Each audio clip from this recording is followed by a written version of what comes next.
the happiness that I bring to people that I meet.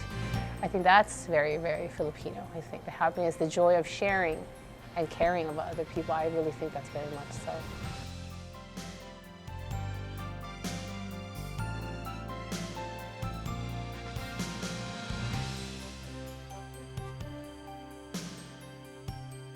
My name is Jerri, that's my nickname. My full name is Geraldine Jean So. I'm a Filipino, but I grew up in Taiwan. I'm overseas Chinese from the Philippines. Both my parents were actually born and raised in the Philippines. As a matter of fact, my mother went to University of Santo Tomas here and majored in chemistry. My father went to Far Eastern University here and majored in accounting. My grandparents actually came from China and set up business here in the early 1900s. So yes, we've been in the Philippines for quite some time. I myself was born here as well, and I was here until I was 8 years old. And then when I was 8, my parents decided to move to Taiwan. When I got to Taiwan, I was already 8. So my mom didn't have a choice but to send me to the international school because she didn't think I could catch up with the local Chinese schools. So I ended up at the international school there, and I finished my whole, basically from 8 years old till 18 when I graduated from high school. I'd already decided during my freshman year in high school that I wanted to go to Penn. I asked my father, I said, okay, so which one has the best business school? Since my father's a professional accountant, I said, okay, which one's the best business school? My father says to me, Penn. I said, okay. I said I wanted to be, mass communication. I wanted to be like Connie Chung, the famous anchor woman. My dad said, Jerri, you can't write. So you know what? Maybe it's better if you just do accounting like I did, because if the economy's good, the economy's bad, they still need someone to tell them how good or how bad it is. Of course, as any professional that would graduate out of the University of Pennsylvania, especially Wharton School, you're expected to get a job, either at that time, the 6 largest accounting firms in the world, or an investment bank. So fortunately enough, I got a job with KPMG. I actually ended up in Vancouver, Canada. Everyone starts out a career.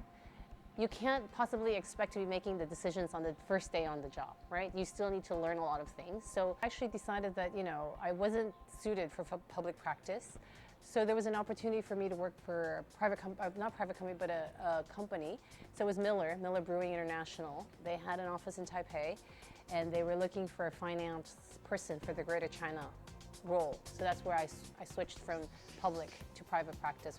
It was a little different because when you're in public practice, you're consulting.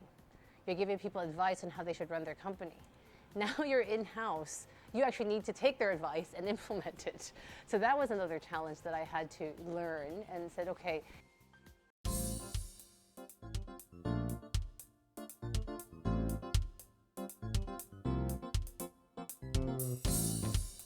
For a number of years, I've been working in a multinational. So we would always have a lot of visiting executives visiting our office. And one of the must-stops in Taipei is the National Palace Museum in Taipei. Now I would take them on the regular tours, and after taking a few of them on the regular tours, I'd be like, this is something I can do. The other reason was because when I was in college, for some reason or another, I was too busy taking finance classes or accounting classes. I never had time for art history. So when the opportunity presented itself to go into the docent training program at the National Palace Museum, I took it. The docent program is not, in the beginning, it's meant to be a volunteer, so you're only expected to be there actually once a week, with the exception of during training. The training took 4 months, 3 days a week. Well, moments at the museum that I remember, I guess it would be taking some interesting people around the museum is always a lot of fun, right? Obviously, the most famous person that I do remember, and I'm sure anyone that would have taken him would still remember today, was the former US President, Bill Clinton.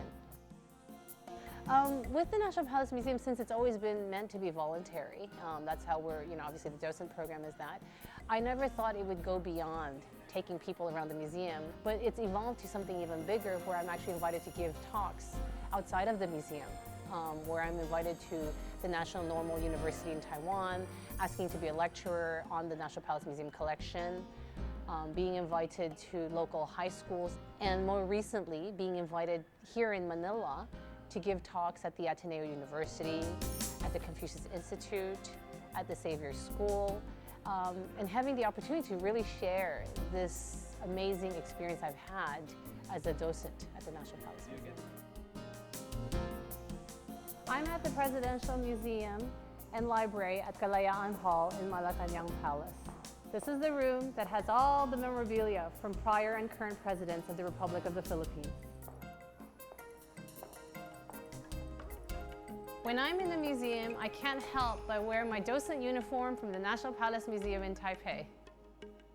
I think at that point, I really didn't think I wanted to go back to do a corporate job when I was volunteering. And so I found something else that, just like the docent being interested in history and Chinese history and culture being a hobby, I found another hobby that I could also engage in to become maybe something full-time. And that's when I started my cupcake shop in Taiwan.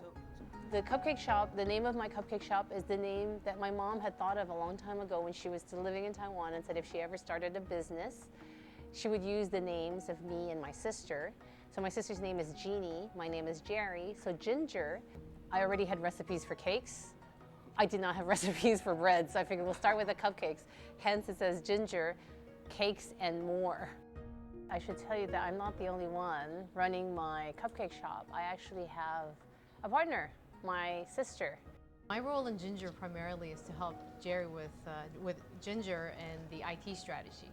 And what I've done so far is working on I've worked on the website, the email campaigns. I assisted my sister in brainstorming. My sister had a lot of ideas for products, and we did our best to streamline it, to come up with something more consistent, and to keep the product focused on cupcakes, and also create opportunities, marketing opportunities for my sister. The Business Weekly, which is the most popularly circulated business magazine in Taiwan, and they were most curious about my switch from a CFO corporate job to a cake store, essentially to being a baker to a cake store. And so they wrote this 3-page cover story on my switch, telling everybody that I'm a Filipino Chinese living in Taiwan and how I'm successful from an Ivy League university. And ever since that article came out, I've had endless amounts of curiosity to this switch. The most interesting thing about this switch was actually after the article came out, there was a parent that came to my shop and actually got upset with my staff, saying, "What's wrong with your boss? Why can't she just go back to a corporate job where all young people should be? We have a stable corporate job," which is a very, very Chinese value. All parents don't want their kids to take risks. They're always very positive about it. So I think it doesn't cause me any stress at all. Actually, I'm very happy that she's getting so much media attention to help the business. I'm quite happy. I'm quite proud of being a Filipino Chinese. People here are consistently happy, no matter what. No matter what kind of catastrophe hits the Philippines, you get off the plane, everybody's still smiling. There isn't a sad face, and they are always able to find something happy about the Philippines. It doesn't matter. And so in light of that, a Spanish priest that used to work and live in the Philippines says to me, the most Filipino thing about you is your smile. I think that the most important thing that we all should know is that it's a lot of hard work to get to anywhere. And I think no one should think that it will fall on their laps. So the most important thing is actually to set a goal, career-wise, professionally, as an achievable goal, and work really hard to getting it.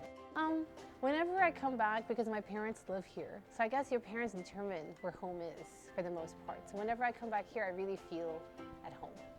I feel like I'm coming home. I'm Jerri So, and I'm a Filipino.